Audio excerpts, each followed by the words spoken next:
ओम नमः शिवाय। मैं हूं ज्योतिष पंडित दीपक दुबे और उपस्थित हूं आपके साथ जून महीने का राशि फल लेकर। तुला राशि वालों के लिए कैसा रहेगा जून का महीना, करेंगे इसके ऊपर चर्चा। जून का महीना बहुत कुछ लेकर आ रहा है। कुछ अनसर्टेनिटी, कुछ उत्थान, कुछ पतन। क्योंकि जून के महीने में सूर्य, बुध और शुक्र तो लगभग हर महीने में अपना राशि परिवर्तित करते हैं, लेकिन शनि और बृहस्पति जैसे बड़े ग्रह में कुछ हलचल है। बृहस्पति बहुत लंबे समय से वक्री चल रहा था, वो अब मार्गी होगा आपके द्वादश भाव में, 12th हाउस में। और शनि जो है वह वक्री चल रहा है, आपके तीसरे भाव में था, धनु राशि में था। यह वक्री अवस्था में ही अब वृश्चिक राशि में आएगा, अर्थात आपके दूसरे भाव में यह प्रवेश करेगा। तो कुछ चीजें अचानक सेप लेंगी, अचानक बनेंगी या अचानक बिगड़ेंगी। करते हैं इसके ऊपर अब विस्तार पूर्वक चर्चा कि क्या क्या होगा प्रभाव। सबसे पहले बृहस्पति की स्थिति को देखा जाए, क्योंकि बृहस्पति 9-10 जून को जो है वह मार्गी हो रहा है। अभी तक यह वक्री था आपके द्वादश भाव में।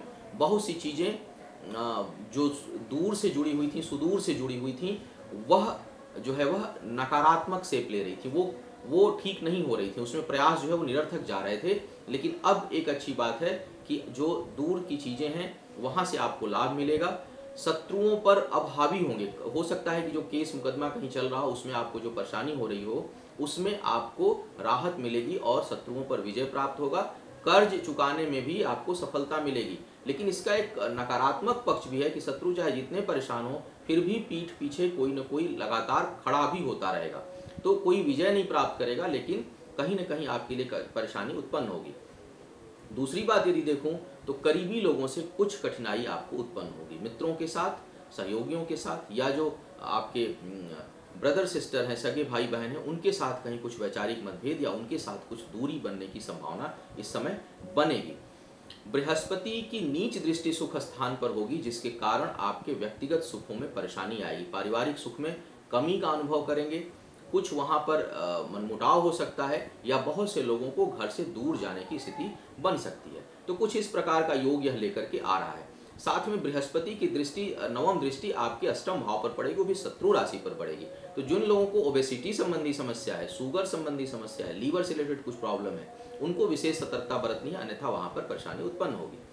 शनि की स्थिति यदि देखा जाए तो शनि अब वृश्चिक में आएगा, आपके 2nd हाउस में आएगा। दूसरे भाव में आने से इसकी भी दृष्टि जाएगी 4th भाव पर। शनि वक्री अवस्था में है, यानी बृहस्पति और शनि दोनों की स्थितियों को यदि देखा जाए तो पारिवारिक स्थिति में कुछ न कुछ तनाव उत्पन्न अवश्य होगा। संतान के कारण जरूर कुछ राहत अभी मिलेगी। हालांकि केतु वहां भी बैठा हुआ है, तो वहां पर द्वंद्व की स्थिति रहेगी। कोई बहुत निर्णय नहीं ले पाएंगे, चीजें कुछ रुकी रुकी सी रहेंगी, कुछ चीजें होंगी, कुछ चीजें नहीं होंगी। तो बड़ा डुअल माइंड रहेगा उस मामले में यदि देखा जाए तो। धन खर्च अधिक होगा इस समय, आपको सेविंग करने में बहुत कठिनाई आएगी, वहां पर परेशानी दिखाई दे रही है। शुक्र इस महीने आपके अष्टम में जा रहा है। हालांकि शुक्र अष्टम भाव का भी कारक है, लेकिन लग्न का भी स्वामी है। अब लग्नेश शुक्र का वहां जाना मतलब परिश्रम का परिणाम नहीं मिलना। तो इस महीने का जो सबसे बड़ा ड्रॉबैक मैं देख रहा हूं तुला वालों के लिए, वो अगर देखा जाए तो किसी भी काम को करने के लिए बहुत अधिक प्रयास करना पड़ेगा, जल्दी सफलता नहीं मिलेगी और बहुत मेहनत के बाद जो है वो सफलता मिलने की संभावना बनेगी।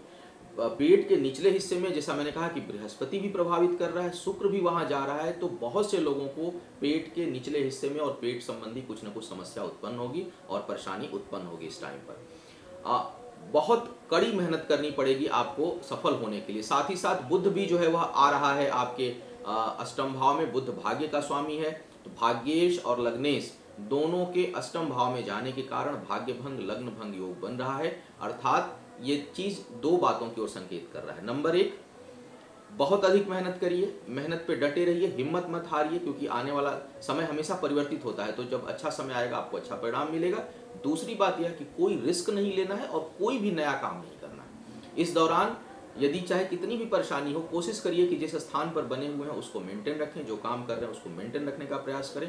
कोई रिस्क ना लें आवेग में आकर, क्योंकि 11th में राहु भी है। 11th में राहु इनकम की इच्छा को बहुत प्रबल करता है, कल्पना शक्ति बढ़ा देगा। इमेजिन में आप सोचेंगे कि बहुत लाभ होगा और अचानक कुछ करेंगे तो इस समय टूट जाएंगे आप। तो बेहतर होगा कि आप कोई बड़ी योजना ना बनाएं, किसी नए काम में हाथ ना डालें, रिस्क वाले कोई भी काम हो उसमें आप हाथ ना डालें। अपने परिश्रम पर, अपने बुद्धि पर आप भरोसा करिए। हालांकि आपकी छठी इंद्री जागृत रहेगी, यदि आप उसकी सुन पाए तो आंख बंद करके ध्यान से किसी चीज को आप सुनिए कि आपका दिलो दिमाग क्या कह रहा है, आपको उत्तर स्वयं मिल जाएगा, क्योंकि केतु पंचम में भी है और सूर्य की स्थिति जो है वो बेहतर होने वाली है, सूर्य मिथुन में जा रहा है। तो ये जो है आपकी छठी इंद्री को जागृत करेगा। तो कोई बड़ा निर्णय लेना हो, कहीं कंफ्यूजन हो, तो अंतरात्मा की बात सुनिए, आपको उत्तर मिल जाएगा। कुल मिलाकर यदि मैं देखूं तो सतर्क रहने का महीना है। महीने के पहले भाग में आय के ऊपर झटका, इनकम के ऊपर झटका, मध्य में शिक्षा या कंपटीशन के मामले में या संतान के मामले में कोई समस्या उत्पन्न होगी, और अंतिम सप्ताह में भाग्यवश कोई हानि होने का योग बन रहा है। तो यह था इस महीने का राशिफल। उम्मीद है आपको मार्गदर्शन मिलेगा और आप आने वाले समय में कुछ बेहतर कर पाएंगे। आपका आने वाला समय शुभ हो, आयु, आरोग्य और ऐश्वर्य की वृद्धि हो। इन्हीं शुभकामनाओं के साथ विदा लूंगा। पुनः मुलाकात होगी किसी नए विषय पर। तब तक के लिए मुझे आज्ञा दें। ओम नमः शिवाय।